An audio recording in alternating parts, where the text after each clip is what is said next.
Hello friends, good morning. मेरा नाम है रुपेश कुमार महतो और आपका हमारे यूट्यूब चैनल में वेलकम है।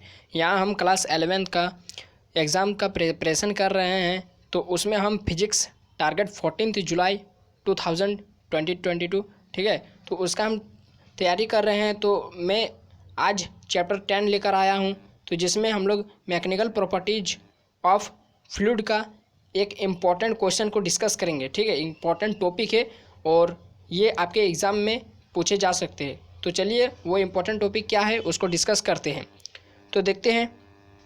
तो ये इम्पोर्टेंट टॉपिक है जो आप बचपन से पढ़े होंगे शायद क्लास 9 से, कि बॉयंसी यानी उत्प्लावनता क्या होता है। उत्प्लावन बल, उत्प्लावनता आप सुने होंगे। तो चलिए यहाँ पर पढ़ते क्या होता है। तो जैसा कि यहाँ पर लिखा है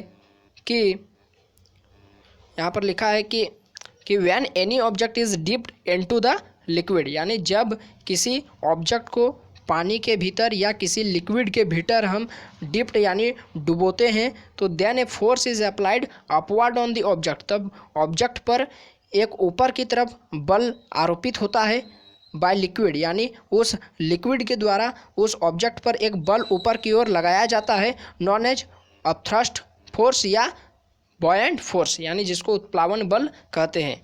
ठीक है, फिर हो गया and this phenomenon is known as buoyancy, और इसी परिघटना को क्या कहते हैं, उत्प्लावनता कहते हैं। ठीक है, इतना समझ में आ गया। फिर हम लोग नेक्स्ट देखते हैं, एक इम्पॉर्टेंट टॉपिक है आर्किमिडीज प्रिंसिपल, ये भी आपने सुना होगा। तो according to this principle the upthrust force applied by the liquid is equal to the weight of the displaced liquid, यानी इस सिद्धांत के अनुसार कहा गया है कि the upthrust force applied by the liquid, यानी जो लिक्विड उस ऑब्जेक्ट पर जो ऊपर की तरफ बल आरोपित कर रहा है, तो वो बल जो होगा ना वो इक्वल होगा, यानी वो बल बराबर होगा the weight of displaced liquid, यानी the weight of displaced liquid, यानी लिक्विड के द्वारा उस वस्तु के द्वारा हटाए गए लिक्विड में वेट के इक्वल होता है। ठीक है, यानी फिर से इसको समझते हैं। तो according to this principle the upthrust force applied by the liquid is equal to the weight of displaced liquid, यानी कितना वो जो ऑब्जेक्ट है जब उसको हम पानी के भीतर डुबोए तो लिक्विड उस पर एक ऊपर की तरफ बल आरोपित किया, और वो बल इक्वल होता है, बराबर होता है। किसके बराबर होता है, जो वो ऑब्जेक्ट अपने से मतलब पानी का कितना भार वो हटा पाया है। यानी जैसे आप देखेंगे कि किसी वस्तु को हम जब पानी में डुबोते हैं तो कुछ पानी बाहर निकल जाता है। ठीक है, तो वो कितना पानी बाहर निकलता है, जितना कि उस ऑब्जेक्ट का वेट होता है। ठीक है, तो ये होता है आर्किमिडीज प्रिंसिपल। तो उसके बाद हम लोग देखेंगे कि तैरने का सिद्धांत, लॉज ऑफ फ्लोटेशन। ठीक है, यानी किन किन परिस्थितियों में हम पानी में डूब जाते हैं या किसी लिक्विड में डूब जाते हैं, या कब हम पानी के ऊपर तैरते हैं, या कब कोई ऑब्जेक्ट पानी के ऊपर यदि उसको छोड़ देते तो वो डूबता नहीं है बल्कि तैरता ही रहता है, और फिर भी उसको यदि डुबाने का प्रयास करते फिर भी वो ऊपर आ जाता है। ठीक है, और ऊपर की ओर तैरने लगता है। तो देखेंगे इसमें 3 केस है। ठीक है, तो इसमें आपको 3 केस देखना है। तो सबसे पहले किसी भी ऑब्जेक्ट को जब हम पानी के ऊपर छोड़ते या किसी लिक्विड में छोड़ते तो वो डायरेक्ट डूब जाता है। तो डूब जाने का कारण क्या है, देखिए जब लिक्विड ये जो बॉडी है तो बॉडी के नीचे क्या लग रहा है, mg, यानी नीचे की तरफ उसको कौन खींचता है, वेट, उसका भार जो है, तो भार कितना होता है, mg होता है। और ऊपर की तरफ जैसा कि अभी आपने पढ़ा कि किसी भी ऑब्जेक्ट को ऊपर की तरफ कौन धकेलता है, उत्प्लावन बल धकेलता है। ठीक है, उत्प्लावन बल को कौन आरोपित करता है, लिक्विड आरोपित करता है। तो ऊपर की तरफ क्या लग रहा है, फोर्स लग रहा है, उत्प्लावन बल यानी FB यानी बॉयंट फोर्स लग रहा है, और नीचे क्या लग रहा है, उसका वेट यानी mg लग रहा है उस ऑब्जेक्ट का। ठीक है, तो नीचे की तरफ वो डायरेक्ट डूब गया, इसका मतलब नीचे की तरफ जो लगने वाला जो वेट है वो FB से ज़्यादा है, यानी ऊपर की ओर धकेलने वाला फोर्स से ज़्यादा है W, तब ना वो नीचे की तरफ डूब गया डायरेक्ट। तो वही वाला लिखा है कि तो फिर डूब गया। तो यहाँ पर थोड़ा मानना पड़ेगा कि आप जानते हैं कि डेंसिटी को हम डिनोट करते हैं रो से, यानी उस ऑब्जेक्ट का, मटेरियल ऑब्जेक्ट का डेंसिटी कितना है, रो है, और हम मान लिए कि इस लिक्विड का डेंसिटी कितना है, सिग्मा है। ठीक है, तो देखते हैं कि तब यहाँ पर देखेंगे हम लोग कि कब डूब जाएगा, जब उस ऑब्जेक्ट का वेट जो है ना उस ऊपर की तरफ लगने वाला उत्प्लावन बल से ज़्यादा हो जाएगा। तो ज़्यादा, तब फिर जो वेट है तो वेट क्या होता है mg होता है, तो यहाँ पर g लिख दिए। और m क्या होता है मास यानी द्रव्यमान बराबर क्या होता है घनत्व इंटू घनत्व गुणा आयतन। तो घनत्व रो, इस ऑब्जेक्ट का घनत्व कितना है इस एक मिनट कि इस हाँ तो इस ऑब्जेक्ट का घनत्व कितना है रो है, और इस जो लिक्विड का घनत्व कितना है सिग्मा है। तो यहाँ पर ऑब्जेक्ट का वेट है तो ऑब्जेक्ट का घनत्व हम लोग लेंगे, ऑब्जेक्ट का घनत्व रो और आयतन वॉल्यूम भी और जी तो mg हो जाएगा। और ये ग्रेटर होगा किसके न Fb, ये भी वेट है भार है तो वेट के लिए mg तो g लिख दिए। और ये लिक्विड के लिए है तो लिक्विड का घनत्व हम क्या माने हैं सिग्मा माने हैं, और वॉल्यूम भी, ठीक है आयतन भी हो गया। तो देख रहे कि यहाँ पर कट गया भी और जी कट गया। तो यहाँ पर देख रहे कि जो वस्तु का घनत्व है वो पानी का या लिक्विड का घनत्व से ज़्यादा है, तब वो ऑब्जेक्ट पानी में या लिक्विड में डूब जाता है। जब किसी ऑब्जेक्ट का घनत्व लिक्विड के घनत्व से ज़्यादा हो जाएगा तब वो डायरेक्ट लिक्विड में डूब जाएगा। ठीक है, इतना कॉन्सेप्ट आपको समझ में हो गया केस फर्स्ट।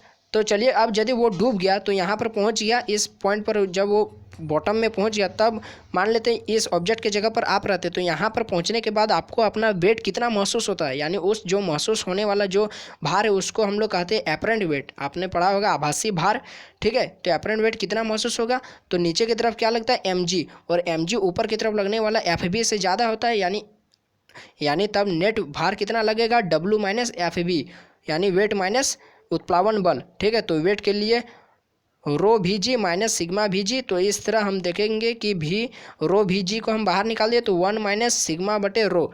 ठीक है, तो इतना आपको उस समय अपना वेट महसूस होगा। ठीक है, इतना। तो ये इसका मैथमेटिकल कैलकुलेशन हो गया।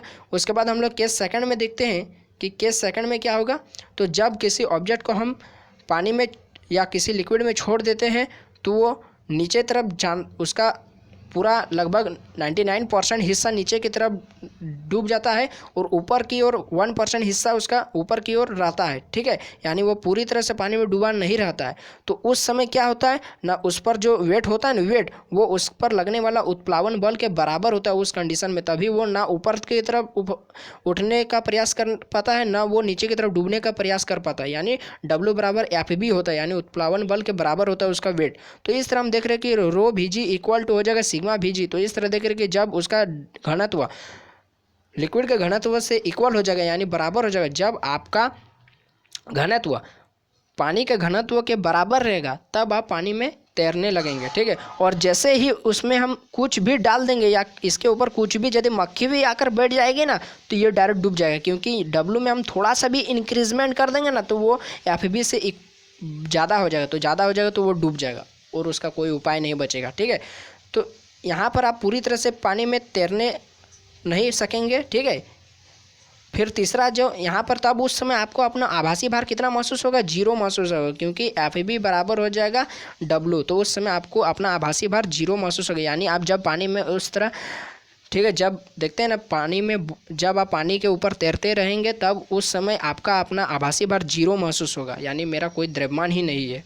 ठीक है, कोई वेट ही नहीं है। फिर केस थर्ड में हम लोग देखेंगे कि केस थर्ड में क्या होता है, कि केस थर्ड में होता है कि किसी ऑब्जेक्ट को हम पानी के ऊपर रख तो देते हैं और उसको, जैसे आप देखेंगे कि प्लास्टिक का बॉल को हम पानी के ऊपर रख देते और वो नहीं डूबता, और ज़बरदस्ती यदि हम पानी के ऊपर उसको ढकेलने का प्रयास करते पानी के भीतर, तो फिर भी वो पानी के भीतर जा कर के भी ऊपर की तरफ आ जाता है। यानी वो किसी भी हालत में पानी के अंदर नहीं डूबता, वो ऊपर में तैरने लगता है।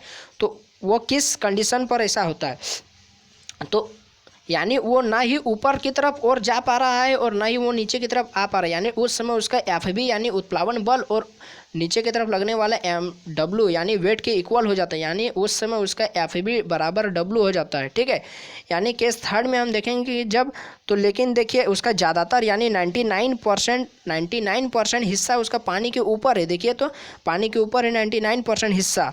ठीक है, यानी उस पर जो लगने वाला, ऊपर की तरफ लगने वाला जो FB है वो नीचे की तरफ लगने वाला W के ज़्यादा है, तब वह उसका 99% हिस्सा पानी के ऊपर है, तो ज़्यादा है, यानी FB ग्रेटर देन है W।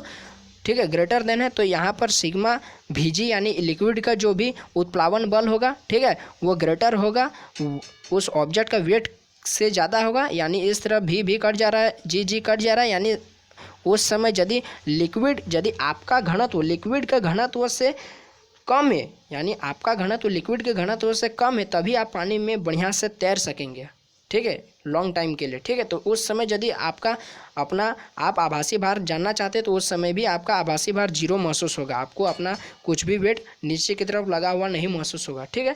तो ये था मेरा आज का वीडियो। आपको कैसा लगा आप हमको कमेंट बॉक्स में बताएं, और यदि थोड़ा सा भी वीडियो आपको समझ में आया तो लाइक कर दीजिए, अपने दोस्तों में शेयर कीजिए और हमारे चैनल को सब्सक्राइब करें ताकि हमको मोटिवेट मिले और इस तरह का वीडियो हम और भी बना कर लाए। तो अभी के लिए इतना ही, बस धन्यवाद। और इसका PDF में बना करके डिस्क्रिप्शन बॉक्स में लिंक डाल दूंगा, आप वहाँ से डायरेक्ट डाउनलोड कर सकते हैं और लिख सकते हैं, पढ़ सकते हैं। धन्यवाद।